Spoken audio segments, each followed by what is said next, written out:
Hello, my name is Cassie and this is my car. Today I'm gonna be doing something I should have done quite a few weeks ago, actually. I'm gonna change to the winter tires. Actually, the winter tires are brand new. No fancy rims or anything, but the wheels are brand new, so safety. Wow, look at that! This is some mighty fine pattern. Recognize that fella?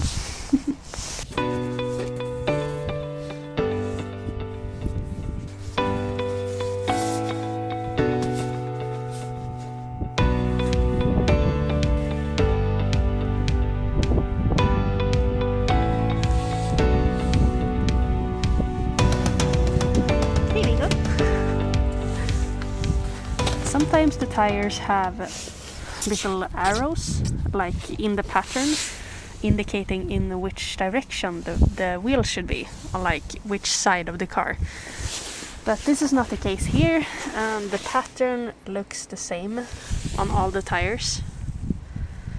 So it shouldn't matter in which way they are mounted. And yeah, we have four bolts. I mean 5. We have 5 bolts. So I think we need for this car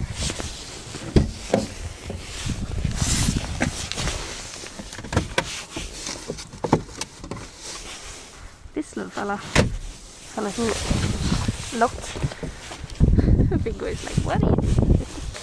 So that nobody can steal these fancy wheels. So yeah, it is one on each tire. It looks like this. The other ones are normal. You just insert it like this, and then on with the cross. Make sure it's steady, and then we begin.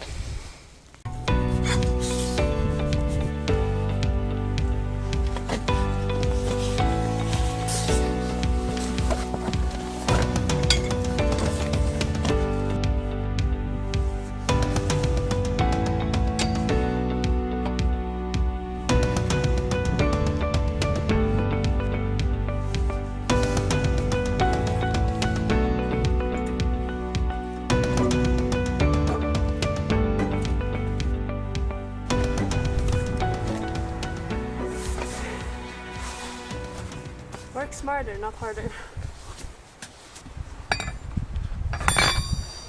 Make sure you don't lose these. Could be a good idea to loosen the top ones last, or else the wheel might fall out before you're done.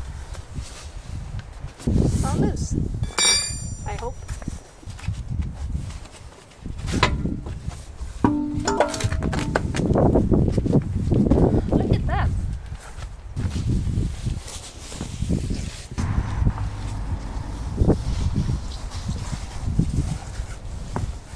Avoid lifting the tires more than you actually have to, because it damages your back.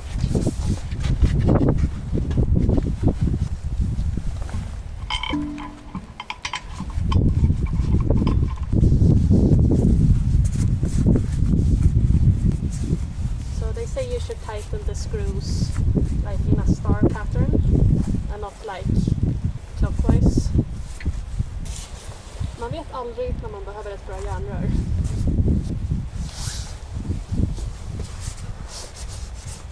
So be careful with this. Last thing you want to be doing is break a screw or bolt.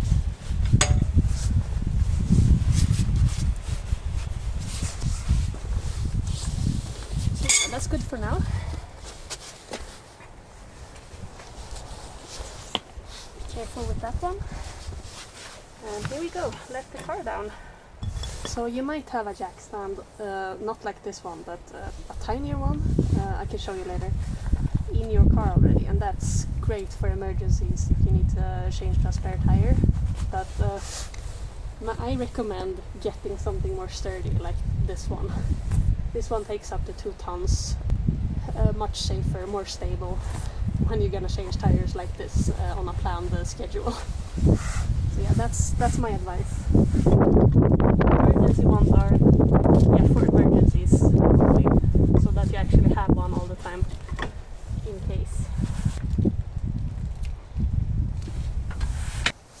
So that was great. Let's do it 3 more times.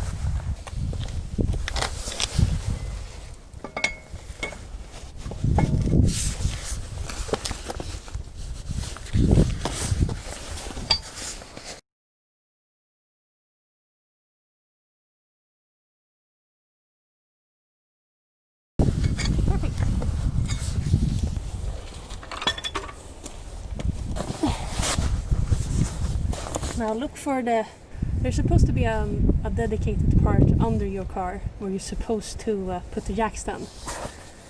So look for that before racing. Yeah, this is the one. Always make sure no feet or anything underneath the car if the jack stand would fail. If you're very dedicated, you can have a support thingy, like if something would happen. Also, you can put a tire underneath for extra safety.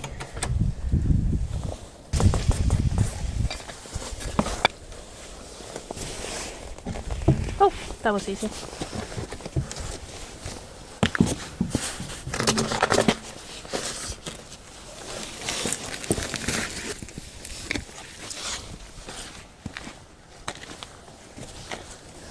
This can be the most annoying part when you have to adjust the holes with each other. Also, you can see this one has fake holes in it. Damn you new tires with a good grip. Can't slide them. Gonna use a little bit of mech oil. The mech oil. Just a tiny bit to make the bolts go in easier. This is actually one of the first things we got to learn in trucking school. Obviously we had to take the car license before we could get the heavy license. And yeah, one of the first things we learned about was tires. And how important it is to have good tires and the right air pressure, and obviously how to change tires. So how did we learn? By changing tires on all the teachers' cars, of course. Also how to wash a car properly. And I did wash my car before doing this. And I did miss a few spots, but it was like a quick wash just to get it done. So yeah, the teachers at my trucking school, they were like, yeah, don't have to wash my car, don't have to change tires. Yeah, now we can screw it. And after learning that in school, I was looking at people's tires all the time, like, oh, you have winter tires, oh, that's a good pattern, yeah. Oh, you have to change your tires. Oh, that guy he should refill his tire on one side, it looks a bit low on air. Like when you learn something new, you just adapt it in real life immediately, at least I do. There was a time when I was a kid, I didn't care about car brands at all. I didn't know anything. And when I started to learn car brands, I saw them everywhere. Oh, that's an Audi. That's a Volkswagen. Yeah. It's like you are blind to some things until you learn about them. And suddenly it gets interesting, I think. And also I have this and the cross with me in the car when I'm driving. Along with the jack stand, actually, that one, in case something would happen. But I don't have a spare tire though, so that's a thing I have to get.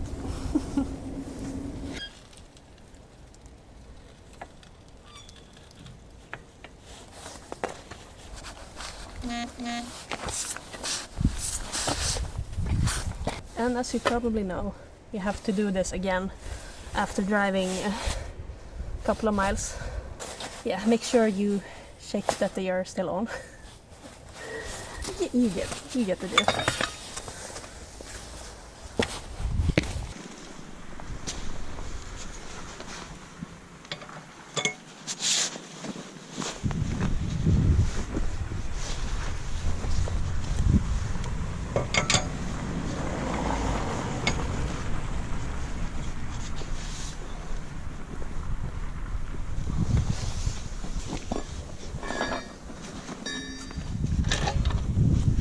I missed the spot while cleaning the car. It's not bothering at all.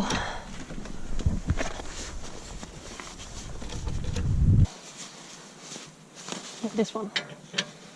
I have the empty part in this direction.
May be windy, but damn, it gets warm when you're working.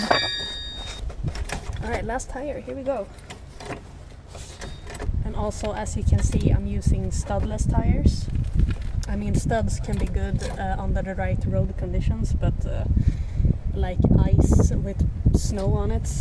But we rarely have those exact moments for it to be worth having studs on the tires, I think. So studless tires has been the way to go for me. And yes, those are still called winter tires or mud and snow. Some people think that it's only called winter tires when you have studs on them, and that is not correct. So yeah, winter tires or mud and snow, or just winter tires with studs. I have been in the ditch once with a car. I wasn't the one who was driving. I actually told the driver, these roads are very slippery, slow down. And he was like, no, this is fine. You know what happens next? Freak, I don't need that. The next thing happens, it was a very tight curve. He saw the curve, he tried to brake, or he did brake, and the car was just going straight forward. And I just took hold of everything, like, oh, here we go, this is my first time in a ditch. So it was a little ditch, and then there was a field. It wasn't very deep though, so that's good. That has been my greatest I told you so moment.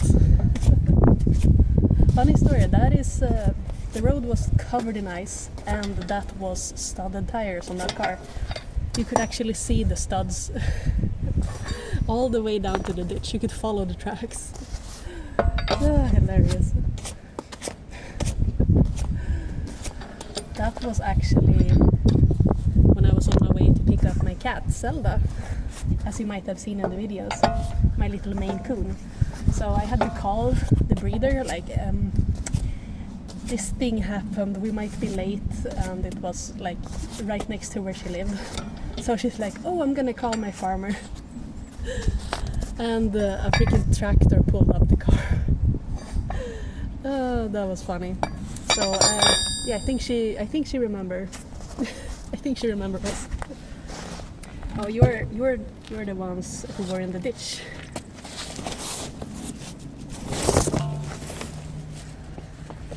So yeah, studs doesn't always save the day.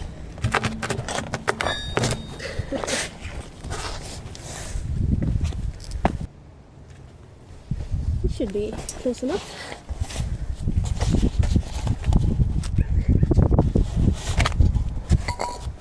So yeah, living in Sweden, we have both summer and winter weather.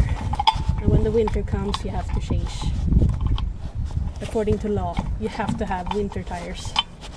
And I haven't been thinking about it, but some countries that don't have winter in the same way as we do, they don't have to change tires. We haven't had any cold weather or ice yet, so it has been fairly fine. But yeah, usually when the first snow arrives, that's when everyone panics. And the tire shops are fully booked, like instantly. So turn these tires in for retiring. And it took like 2 weeks before they had an appointment for it. So it's I should have done it sooner, but I'm gonna blame them. But yeah, here we are.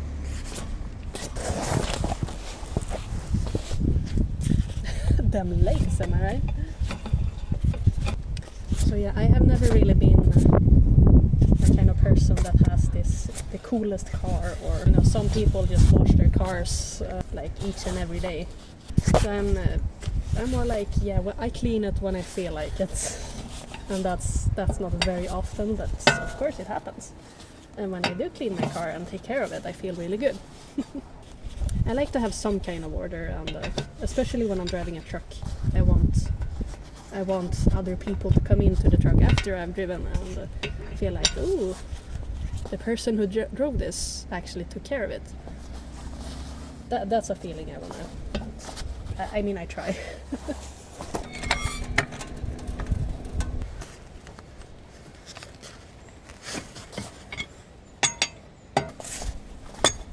Don't forget this one. It's like the special key to unlock your wheels. So yeah, this is the inside of the car, if you're interested. This is a Volkswagen TDY diesel. Works like a charm. It had gone like 8,000 Swedish miles when I got it. And the reason I got this car was because I had a German Shepherd a while ago. And he needed extra space, so I had a large mean crate. And also, I don't have any rubber mats for this car. So, I've been working at the stable this weekend, so I brought the pizza cardboard for my boots. I had to have long rubber boots while feeding the horses. So that's why I have I think this is a perfect car. I love it. So let's pick everything in order.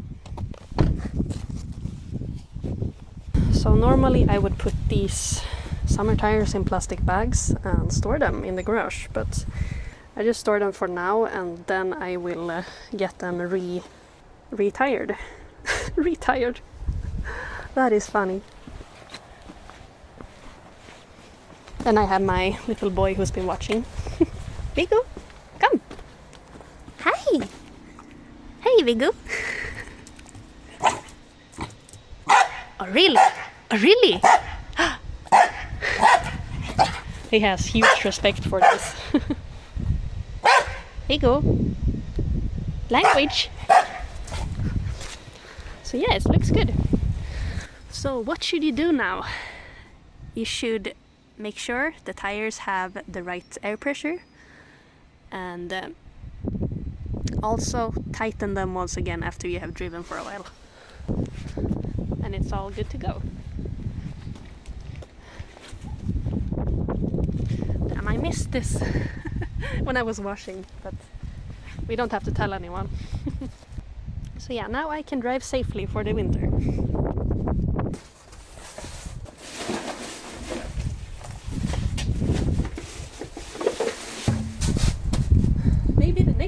video could be garage cleanup, because that's surely needed.